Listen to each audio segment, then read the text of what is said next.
Vamos ler do verso 17 ao verso número 25. 1 Timóteo capítulo 5, verso de número 17 ao verso número 25. Lembrando que a nossa exposição será do verso 19 até o verso número 25. 1 Timóteo capítulo 5, verso 17, diz o seguinte: devem ser considerados merecedores de pagamento em dobro os presbíteros que presidem bem, especialmente os que se esforçam na pregação da palavra e no ensino. Pois a Escritura declara: não amordace o boi quando ele pisa o trigo, e ainda, o trabalhador é digno do seu salário.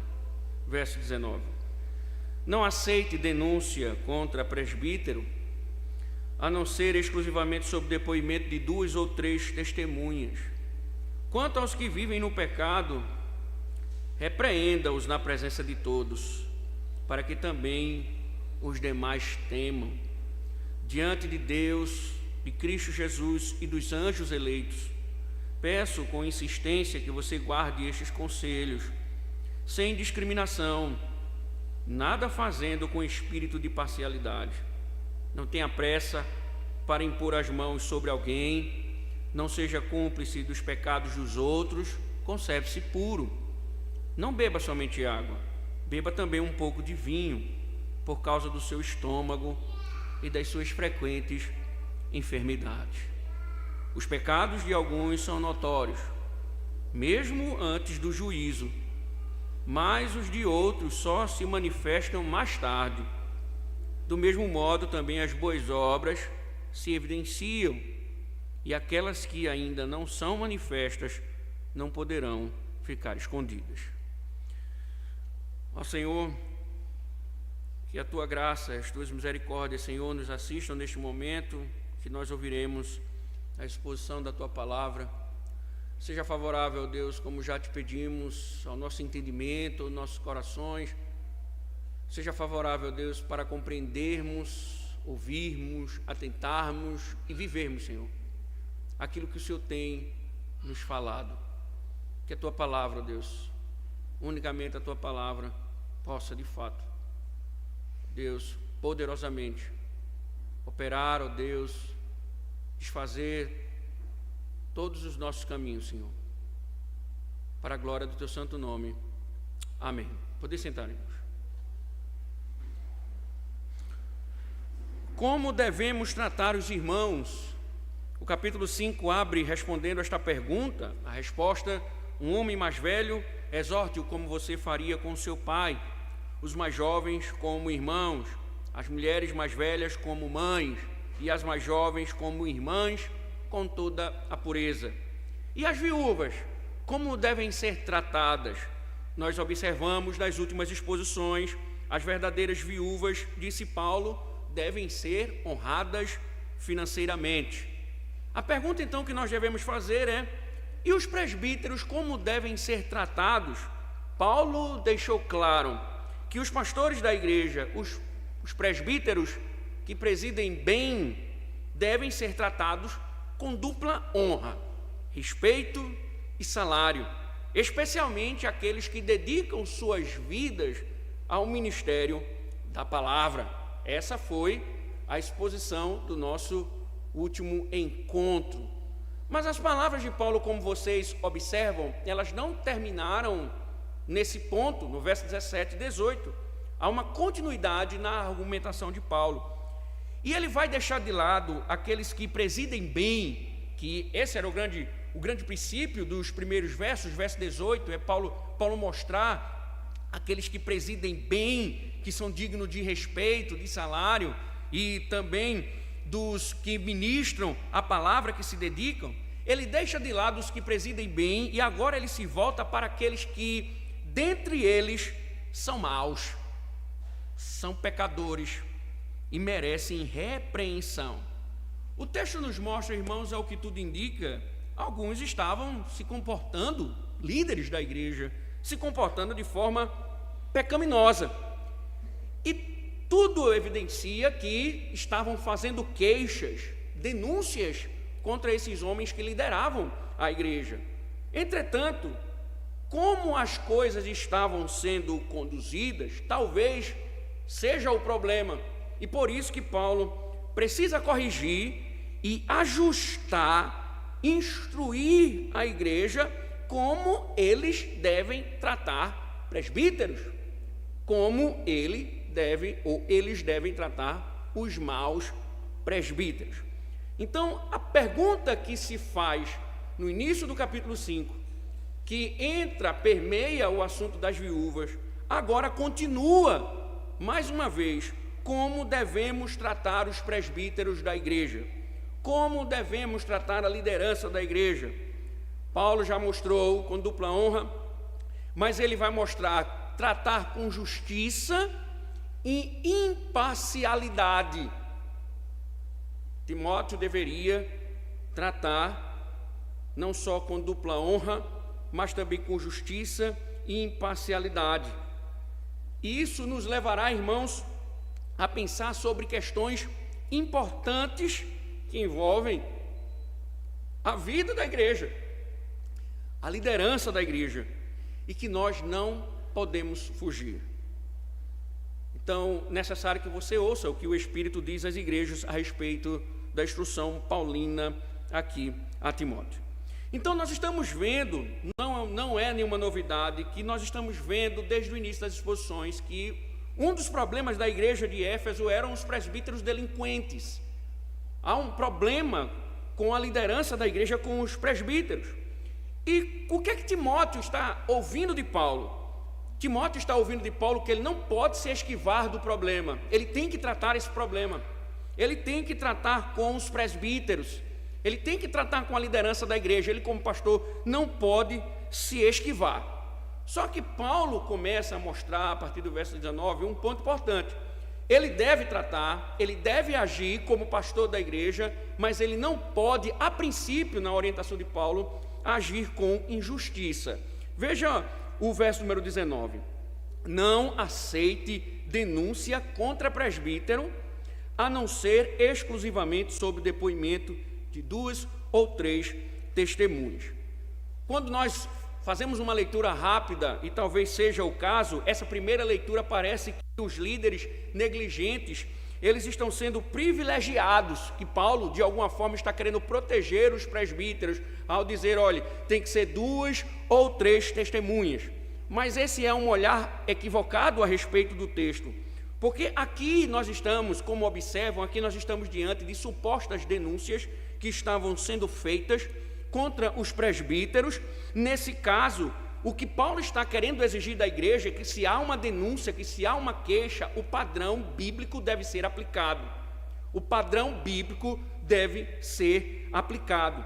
E qual é o padrão bíblico? A Bíblia insiste por todos os lados, principalmente na lei do Senhor, especialmente em Deuteronômio. Você pode ver isso no capítulo 18, você pode ver isso no capítulo 19, que a lei do Senhor instrui, a palavra de Deus instrui, para que uma pessoa seja de fato declarada culpada, é necessário 2 ou 3 testemunhas. Então, a lei ordenara isso, e como era de se esperar, o próprio Jesus aplicou esta regra, não somente aos presbíteros, mas a toda a igreja. Onde? Mateus 18, para você lembrar rapidinho. Mateus capítulo 18, verso número 15.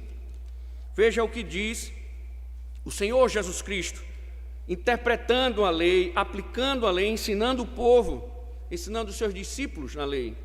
Mateus 18. Observem, a partir do verso número 15.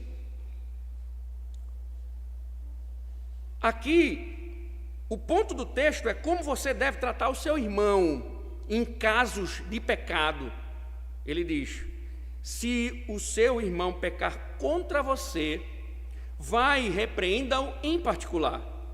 Se ele ouvir, você ganhou o seu irmão, mas se não ouvir, leve ainda com você 1 ou 2 pessoas, para que, pelo depoimento de 2 ou 3 testemunhas, toda questão seja decidida.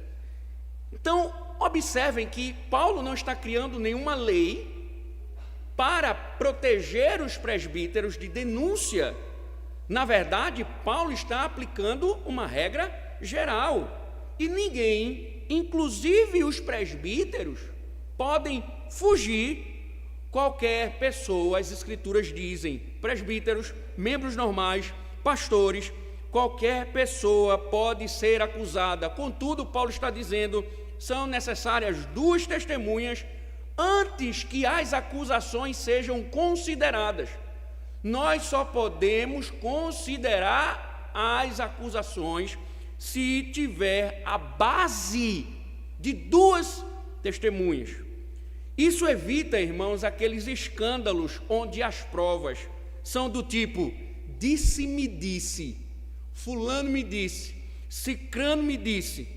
E que, ainda que o disse-me disse permeie, é impossível saber a verdade.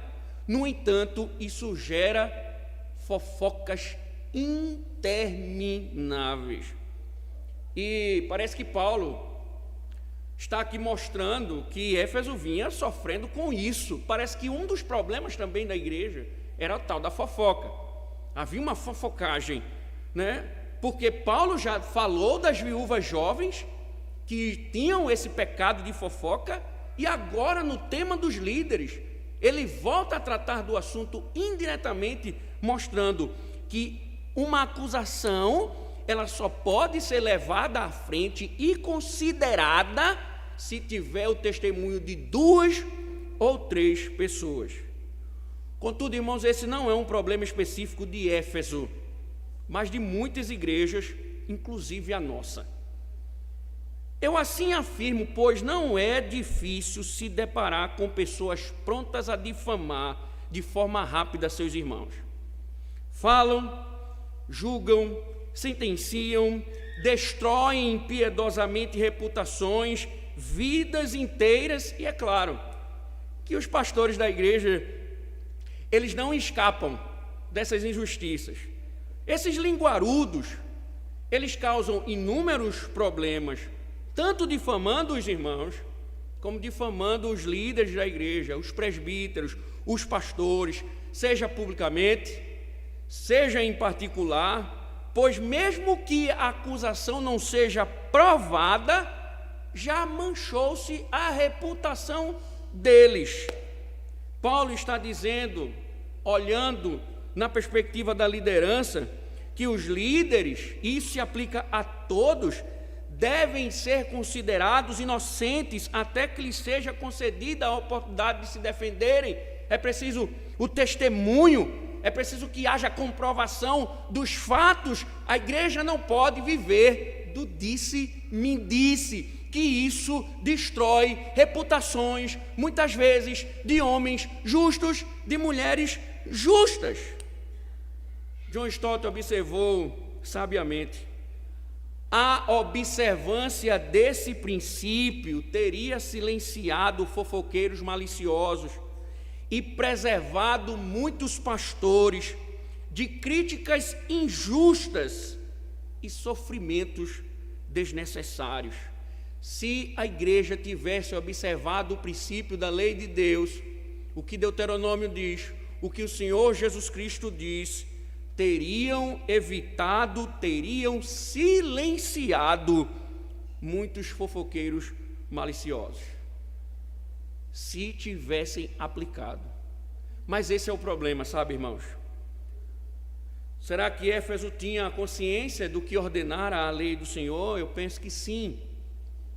Mas ainda que ela fosse ignorante quanto ao assunto, nós não somos. Temos pregado, ensinado, lido, debatido, crescido em conhecimento, mas todo esse conhecimento, na verdade, ele tem revelado a quantidade de soberbos que aqui existem. Só isso. E quando me deparo com certas coisas, eu estou certo que todo esse conhecimento na vida de muita gente é estéril, é só barulho intelectual, nada mais que isso. E o pior, tem sido usado para difamar os outros, dividindo a igreja. Tem mulher que começou a ler 2 revistinhas teológicas, já se sente a Simone Quaresma. A educadora do lar já se sente a Rodriga Mocelin. A perfeita dona de casa, a mãe perfeita, a esposa intocável difama a pobre mortal desorientada. As intelectuais difamam as leigas. As virtuosas difamam as pecadoras. E nesse ciclo de linguarudas peçonhentas, os venenos são cuspidos por todos os lados. Enquanto conhecimento não serve para nada. Não serve para nada. O conhecimento não serve para nada, só para soberba. Irmãos, permitam-me uma confissão. Por vezes, introspectivamente, reflito sobre a possibilidade de eu ter causado esse mal em vocês. Parece que vocês não estavam preparados para andar com as próprias pernas, que já estão correndo como se fossem adultos. Já estão correndo porque começaram a ficar em pé. Até fico às vezes a pensar que eu sou o problema. Talvez outro pastor fosse o ideal, porque vocês agora já estão conhecedores. E distante parece que estão de viver o Evangelho, porque não estão aplicando a lei de Deus. Se tivessem aplicado, eu não esquentaria tanto a minha cabeça com fofoca, disse-me-disse, acusações que não se prova, que é simplesmente pecado. Paulo está dizendo que isso não pode acontecer com ninguém. Não pode acontecer com ninguém, inclusive com os ministros. Nós estamos vendo que muitas vezes os ministros sofrem com essas línguas. E uma razão para sermos cautelosos com relação aos ataques contra os pastores da igreja é que Satanás ele está agindo para destruir o ministério em muitas igrejas por causa disso. Quem atua por meio da fofoca e da difamação é Satanás, não é o reino de Deus. O grande articulador de pessoas que destroem reputações é o diabo. Ele tem esse papel. E aí Calvino faz um comentário excelente sobre essa questão, quando se trata dos ministros, dos pastores. Ele diz: ninguém está mais exposto a insultos e difamações que os mestres piedosos. Isso se deve não apenas à dificuldade das suas obrigações, que são tão grandes que às vezes eles afundam sobre elas, ou vacilam, ou dão um passo em falso, de modo que homens perversos encontram ocasiões para criticá-los. Mas, além disso, ainda que cumpram suas obrigações corretamente e não cometam um erro sequer, nunca conseguem evitar milhares de críticas. É de fato uma artimanha de Satanás alienar tais homens dos seus ministérios de modo tão gradual para que seus ensinamentos passem a ser desprezados. Desse modo, além de prejudicar pessoas inocentes, maculando injustamente a reputação delas, também a autoridade do ensino da palavra está sendo reduzida. O ministro santo de Deus está perdendo o poder, o respeito, por causa de difamações não comprovadas. Quantos pastores não sofrem diariamente com acusações infundadas sem ter o mínimo direito de se defender? Quantas coisas não dizem que o pastor disse, sem o pastor nunca ter dito, e ninguém nunca investigou para saber se o pastor disse? Quantas igrejas não foram destruídas por fofoqueiros que acabaram com a reputação dos pastores da igreja. Pessoas que simplesmente estão postas por Satanás para destruir a comunhão dos santos e a reputação dos pastores. Paulo está dizendo, isso não pode acontecer. Isso é violação da lei de Deus. Isso é quebra do 9º mandamento. É violação do 9º mandamento. É falso testemunho. A igreja não pode proceder assim. Se não tiver o auxílio de 2 ou 3 testemunhas, é somente disse-me disse e nada mais. Claro, irmãos, quando Paulo diz isso, ele não está, como nós falamos, querendo colocar os pastores, os líderes, os presbíteros acima da lei, porque pode existir, de fato, comprovação da denúncia. E aí, Paulo, ele vai dizer em seguida o que deve ser feito.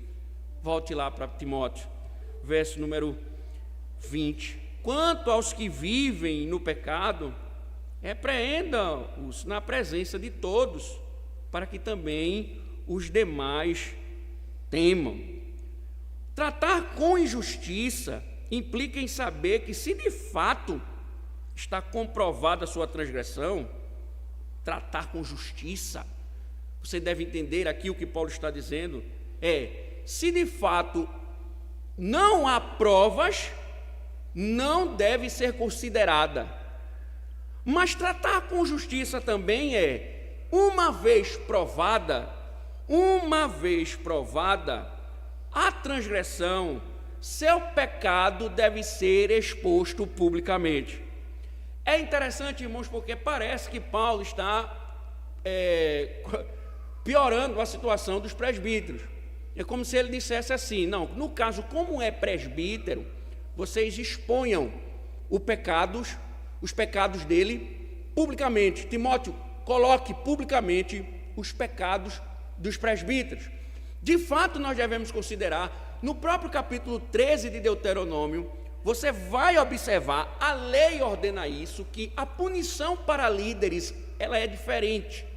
Então, se um membro da igreja viola um mandamento público, trouxe escândalo, e o pastor comete esse mesmo pecado, trazendo escândalo, a disciplina, ela tem que ser diferente. Por quê? Porque há o pressuposto bíblico de que este revestido de autoridade, ele deve ser exemplo.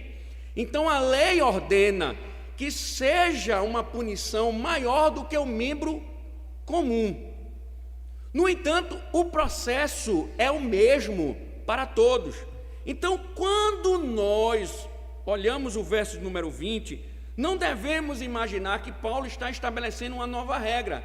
Na verdade, o que Paulo está mostrando é que, observem, se já chegou no processo de 2 ou 3 testemunhas, o processo está em andamento. Então, esse processo em andamento não revelou, ou seja, existe de fato uma acusação, 2 ou 3 testemunhas provaram, e esse presbítero é de fato considerado transgressor. Então, quando Paulo diz, quanto aos que vivem no pecado, repreenda-os na presença de todos, Paulo está aplicando Mateus 18. Todo um processo foi feito para que chegasse a esse ponto. E essa denúncia pública significa os presbíteros devem ser disciplinados. Se forem comprovados, se eles vivem em pecado, Timóteo, eles são presbíteros, mas eles devem ser disciplinados. Eles foram acusados, as testemunhas provaram, e agora ele deve ser exposto à igreja. A denúncia pública, a manifestação pública, em primeiro lugar, visa mostrar que o pecado dele foi provado, foi tratado, e agora ele está disciplinado. Então, Timóteo tem que ser justo como tratar os presbíteros. ele deve preservar a integridade dos presbíteros diante de acusações falsas que não se provam, mas ele deve agir com justiça. Quando os fatos forem comprovados, ele deve disciplinar os presbíteros, ele deve tratar os presbíteros e denunciar os pecados dos presbíteros publicamente numa disciplina eclesiástica. Ou seja, Timóteo, seja justo, defenda o homem, o presbítero das acusações falsas, mas, uma vez provadas, seja justo, discipline os presbíteros. E aqui, irmãos, que interessante, porque nesses tempos indisciplinados, muitas igrejas permitiram que a disciplina caísse em desuso. Os líderes cristãos muito raramente têm a coragem de corrigir pecadores. Às vezes há algum tipo de encobrimento, nem mesmo os salafrários são punidos, de modo que as pessoas pensam que podem andar em pecado, que ficarão impunes. Mas o que Paulo está dizendo aqui, assim como é errado condenar precipitada e irrefletidamente, do mesmo modo não punir as transgressões provadas é abrir caminho para outros, encorajando-os a transgredir. Por isso, quando um líder faltoso é repreendido diante da congregação, Paulo diz o seguinte: para que também os demais temam. Os demais temam, quer dizer, toda a igreja, a liderança, quando uma disciplina pública ela é anunciada, a congregação está sendo advertida: não haja dessa forma, porque você receberá a punição. Não ande desse jeito, não copie os pecados deles, porque você vai receber a mesma punição. Os demais temam. Então, isso fará com que a igreja preste atenção. E quando diz os demais temam, literalmente é que tenham medo. Medo de quê? Medo das consequências do pecado e também do próprio Deus, que é santo, que é perfeito e deve ser temido por todos os pecadores.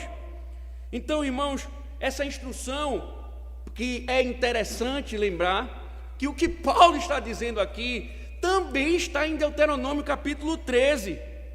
O Senhor diz através de Moisés: e todo Israel ouvirá e temerá, e não se tornará a praticar maldade como esta no meio de ti. Então, o mesmo princípio das testemunhas, Moisés diz: e uma vez comprovadas as acusações, ele deve ser denunciado, ele deve ser morto, que aqui no caso a pena de morte, em Deuteronômio, ele deve ser morto, e isso deve ser feito diante de todos, para que Israel venha a temer.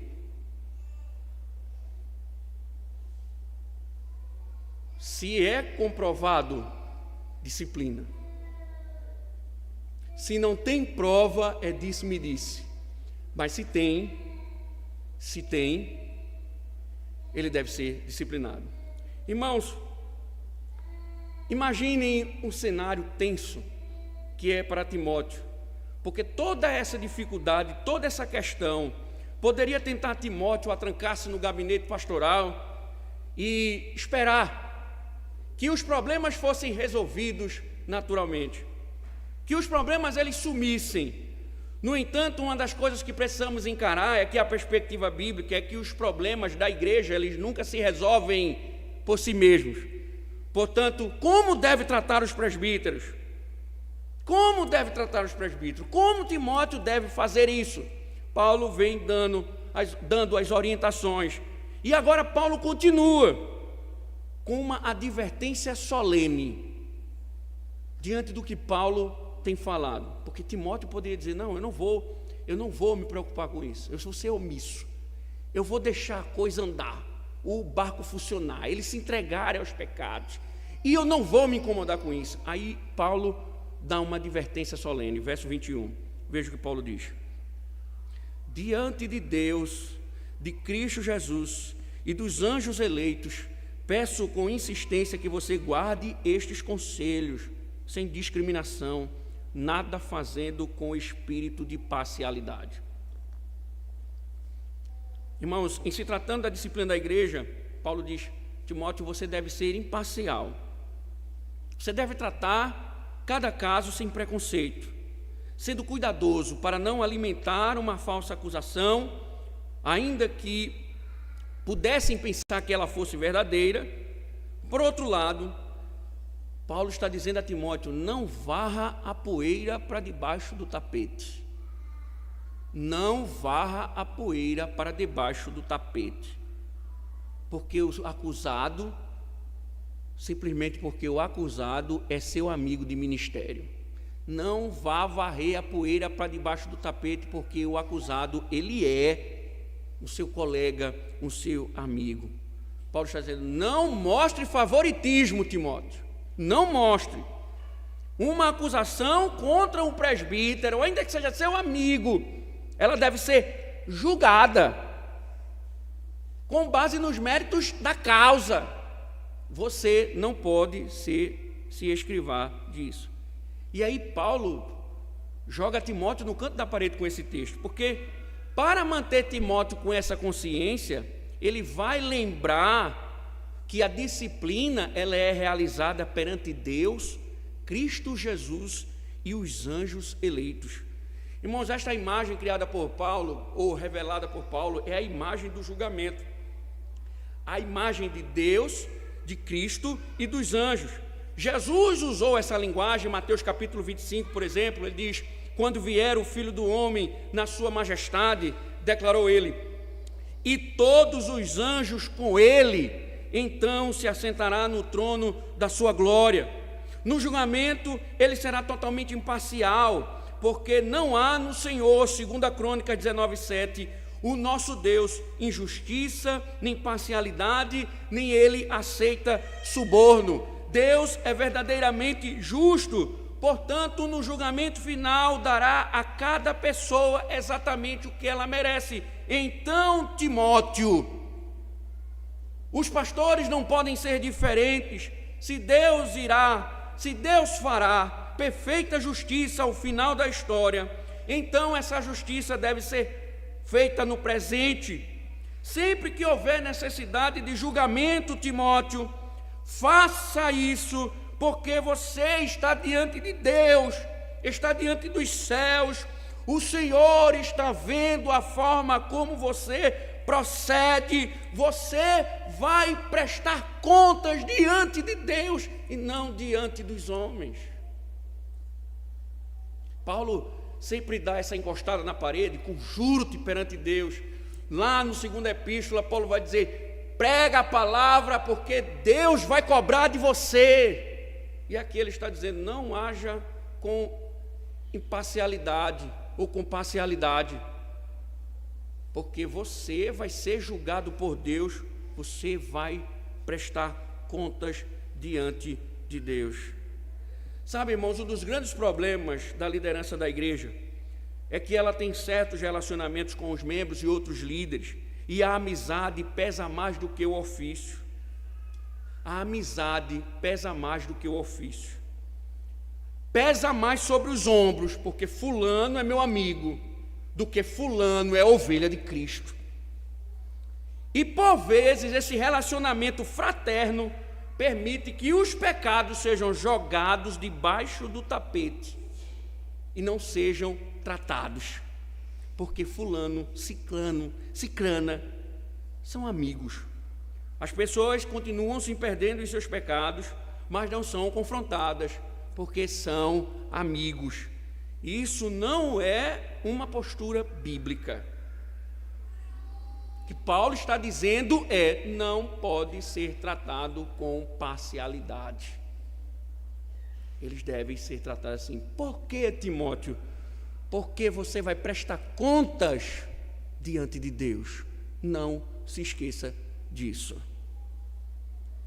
E aí, irmãos, uma das formas, Paulo, nessas orientações, Paulo vai mostrar o quanto Timóteo deve ser cauteloso. Quanto Timóteo deve ser cauteloso.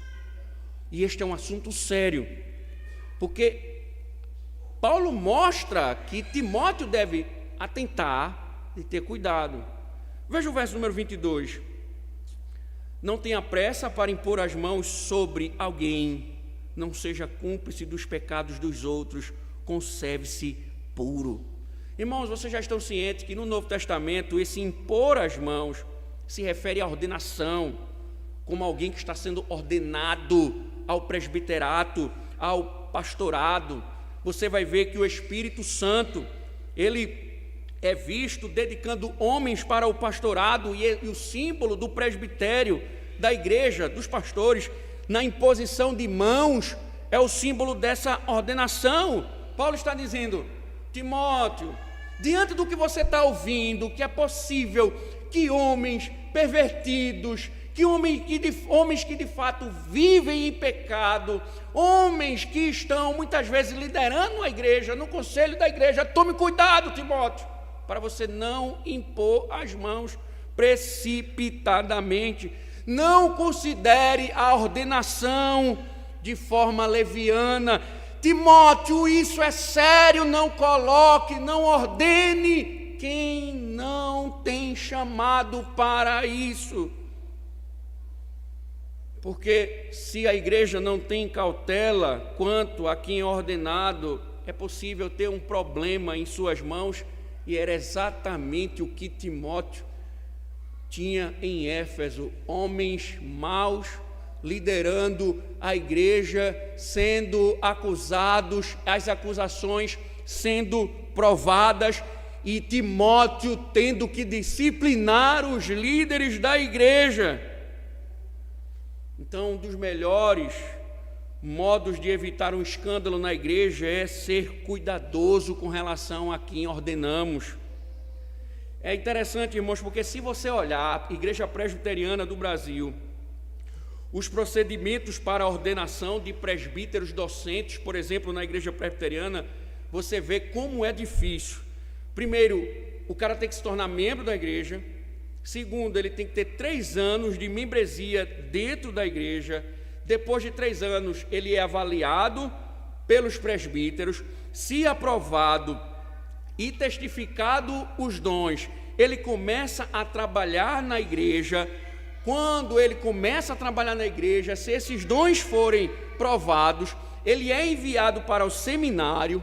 Ele vai passar 4 anos no seminário. Quando ele termina o seminário, ele volta para o presbitério para ser sabatinado no presbitério, apresenta monografia, apresenta exegese, prega, tem todo um processo. Eu me lembro que a minha sabatina, a primeira que eu tive 2, a primeira eu fui questionado 34 perguntas. É uma sabatina longa, você defende o que você colocou no seu trabalho, enfim. E mesmo com toda a exigência, o que é que acontece? Pastor vagabundo se forma. Imagine se não tivesse essas exigências. Imagine. Paulo está dizendo: isso é sério. Isso é sério. Para presbíteros regentes, são menores, né? São menos rigorosas, mas Paulo está dizendo, elas devem ser consideradas. Um presbítero, primeiro, ele deve ser indicado pelos membros da congregação, ele deve ser examinado quanto à sua vida e doutrina. Uma vez aprovados para o presbiterato, eles vão para a congregação, para a eleição, e ainda assim é possível cometermos erros. Eu gosto de Martyn Lloyd-Jones, quando ele dizia assim, ele diz no seu livro Pregação e Pregadores, quando alguém chegava para ele e dizia que queria ser líder da igreja, pregador da igreja, ele disse: eu fazia de tudo para que ele não fosse. E aí, se ele fosse mesmo, eu veria que ao fazer de tudo para ele não ser, eu não conseguiria fazer com que ele não chegasse. Mas eu fazia de tudo, eu colocava peso sobre os ombros dele para entender a seriedade da coisa, para que ele não entrasse no ministério pastoral e não fosse vocacionado. Então, veja, irmãos, Paulo diz, não ordene de forma precipitada. Irmãos, é interessante que Paulo vai dizer a ele assim, mantenha-se puro, não seja cúmplice dos pecados de outro. O que significa? Por que essa preocupação de Paulo? Não ordene, mantenha-se puro, não seja cúmplice do pecado de outros.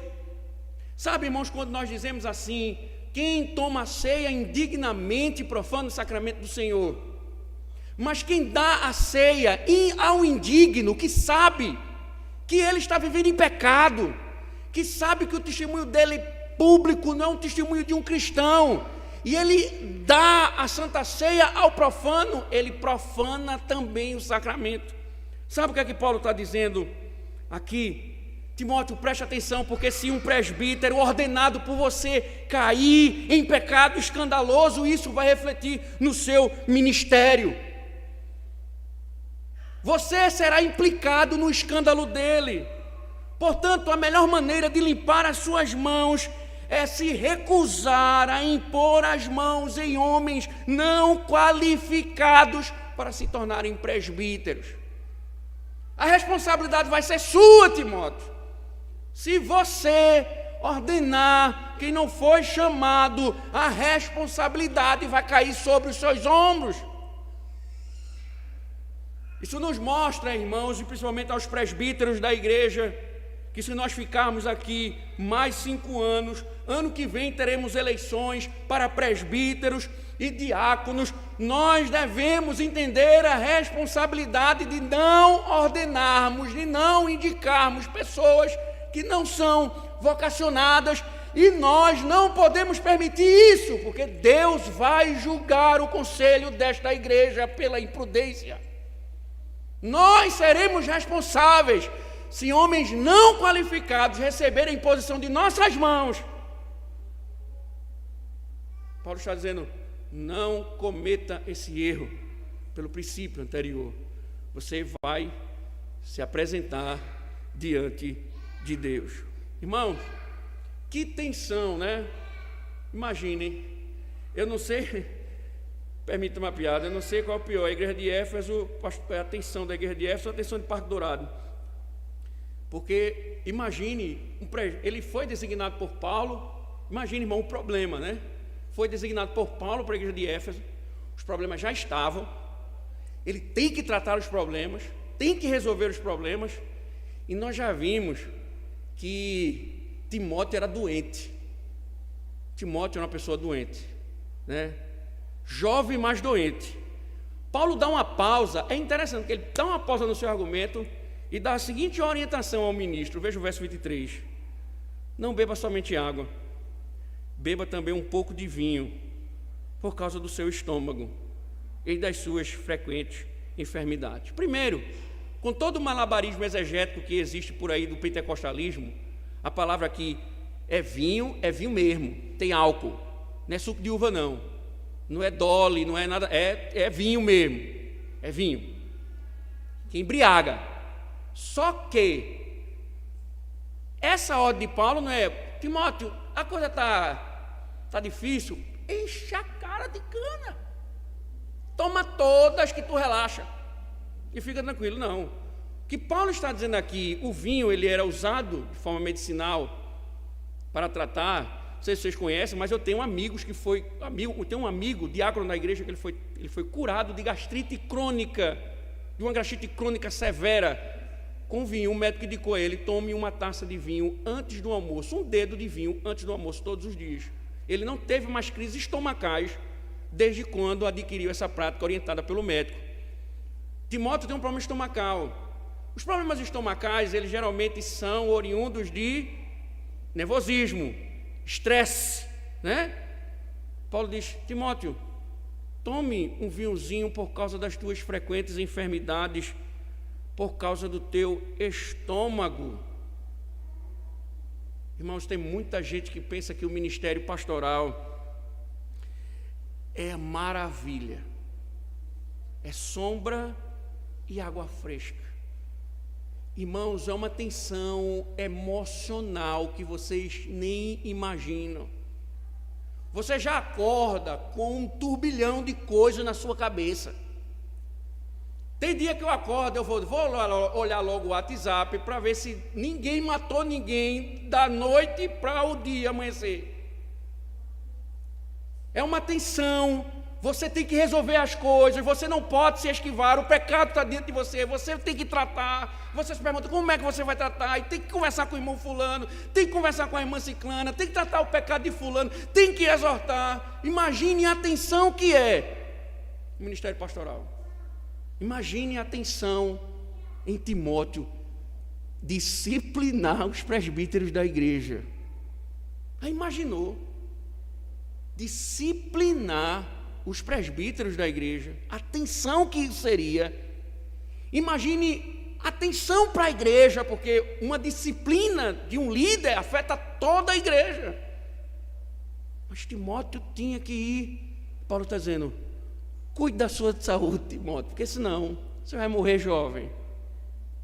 Se cuide, cuide da sua saúde. Irmãos, por vezes os pastores precisam de paz. Por vezes os pastores precisam de paz. Não é fácil. Não é fácil. É uma carga emocional que não é fácil. Por isso que muitos pastores adoecem, por isso que muitos pastores se suicidam, por isso que muitos pastores entregam. Eu já ouvi de um pastor, eu não aguento mais a minha igreja. Eu vou confessar o meu pecado, eu só estou na igreja por causa do salário, mas eu não aguento mais os problemáticos da minha igreja. Ele disse isso publicamente, diante de um presbitério. Eu não aguento mais o meu rebanho, é muito problema, eu não vivo em paz. Eu só estou lá, pastores, por causa do salário. Se tirar o meu salário, lá eu não fico. Paulo está dizendo, cuide da sua saúde, Timóteo. A tensão é grande, cuide. E aí Paulo retoma o que ele vinha falando. Tenha cautela, Timóteo. Por quê? Porque é necessário pensar sobre o que ele vai dizer aqui. Verso 24 e 25. Veja o que ele diz. Os pecados de alguns são notórios, mesmo antes do juízo, mas os de outros só se manifestam mais tarde. Do mesmo modo, também as boas obras se evidenciam, e aquelas que ainda não são manifestas não poderão ficar escondidas. O que é que Paulo está dizendo, irmãos? Aqui nós estamos vendo a importância do discernimento que Timóteo deve ter desse processo de ordenação. Ele deve ter uma cautela e discernimento, porque o que Paulo está mostrando aqui é, por vezes, os seres humanos, eles diferem, muitas vezes, daquilo que aparentam ser à primeira vista.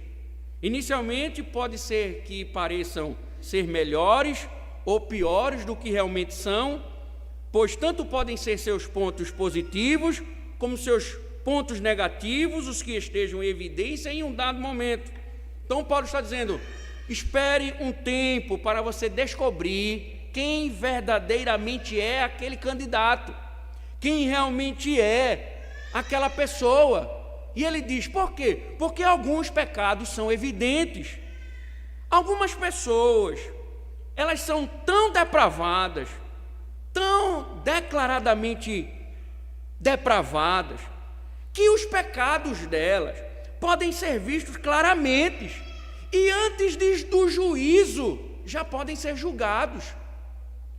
Aquela pessoa vive em pecado declaradamente. Ele diz, veja, tem gente que vive assim, tem gente que está dentro da igreja, mas ele não tem vergonha de pecado, ele viola o dia do Senhor, ele não cuida do domingo, ele não cuida da família, ele não lidera a família, ele é descarado, todo mundo vê, ele não está nem aí. Paulo diz: tem gente, Timóteo, que tem o pecado na cara de todos. Mas ele diz: já outros, Timóteo, tome cuidado, porque eles só se manifestam, esses pecados, posteriormente. Não são vistos a olho nu, como se vê em outros. Assim também, Paulo disse, dá com as coisas boas. Tem gente que serve a igreja, que ama a Deus, mas ele faz as coisas em oculta para glorificar a Deus, e você não nota, e você não percebe que ele é um crente de verdade. Já tem outros que faz as coisas, que serve a Deus, e os olhos veem, se revelam. Então, Timóteo, dê um tempo para você observar, não vá com rapidez ordenar as pessoas. Timóteo precisa de discernimento para você não se precipitar, Timóteo. É o princípio do iceberg, ou seja, que boa parte do que a pessoa fica escondida da nossa visão. Timóteo está recebendo a orientação de Paulo: espere. Por isso que Timóteo tinha que dar tempo para que pudesse fazer uma avaliação precisa do caráter das pessoas com quem estivesse tratando. Timóteo tinha de aprender a discernir entre o que se vê e o que não se vê, entre o que está na superfície e o que está escondido, entre o que é aparente, entre o que é a realidade. Porque isso é importante, porque tem gente que chega na igreja, com pouco tempo ele já quer ser líder. Ele chega na igreja agora, um dia desses, já quero ser líder. Ele já deseja liderar a igreja. E por vezes, impressionados pela rápida percepção que criamos, incentivamos os seus propósitos. Paulo está dizendo: Timóteo, tome cuidado. Algumas coisas vão levar tempo, e muito anjo piedoso pode se transformar em demônio, e muito aparente demônio pode se revelar anjo. Então tenha cuidado, não vá colocar rapidamente pessoas para liderar a igreja sem antes ver, observar, sem antes atentar, considerar. Cuidado, Timóteo, porque tem gente que o pecado está na cara, mas tem gente que o pecado dele está oculto. Mas espere, vai se revelar. Da mesma forma, aqueles que são crentes, às vezes não são vistos, mas uma hora você vai notar que eles são crentes. Já tem outros que são crentes e todo mundo sabe que ele é crente, porque todos notam a obra dele. Então espere, dê tempo ao tempo, não ordene precipitadamente, para que você não ordene demônios pensando que são anjos, e ordene e tenha que responder diante de Deus. Paulo então responde a terceira pergunta: como devemos tratar os presbíteros? Com justiça, com imparcialidade, considerando a necessidade de não ordenarmos pessoas ao ofício que não tenham vocação para isso. Meus irmãos, as instruções de Paulo são instruções sérias que a igreja não pode descartar. Sabe por quê, irmãos? Para concluir, muitas vezes nós julgamos, nós muitas vezes fofocamos, falamos da liderança da igreja, mas a responsabilidade também é da igreja em observar o que Paulo está dizendo. Porque por vezes nós notamos, porque o pastor fulano, o pastor cicrano, porque o líder tal, porque tínhamos um presbítero tal, porque fazíamos de tal forma, porque ordenávamos de tal jeito, e aí veja como o pastor foi irresponsável, como ele fazia aquilo, como ele fez as coisas sem nos ensinar. Fique certo, do mesmo jeito que ele vai ser cobrado, vocês serão cobrados também, porque a responsabilidade é de vocês também. Quem indica para a avaliação do conselho é a igreja. Quem votou por aclamação foi a igreja. Quem escolheu líder em meio à assembleia foi a igreja. A igreja também será julgada por indicar e votar em líderes que não foram chamados pelo Senhor. Paulo diz para a igreja: tomem cuidado, vocês também. Aqui é a igreja de Cristo. O governo tem que ser de Cristo. E os critérios são os critérios de Cristo. Que o Senhor nos ajude. Que o Senhor nos abençoe. Que suas verdades sejam vividas pelo povo dele. Ó Senhor, louvamos o teu nome, ó Deus. Muito obrigado, Pai, pelas tuas palavras, pelos teus conselhos, pelos alertas, Senhor, que traz a liderança da igreja e também, Senhor, a tua igreja. Que as tuas palavras permaneçam em nós, Senhor, para a glória do teu santo nome. Em nome de Cristo, Senhor, nos oriente. Amém.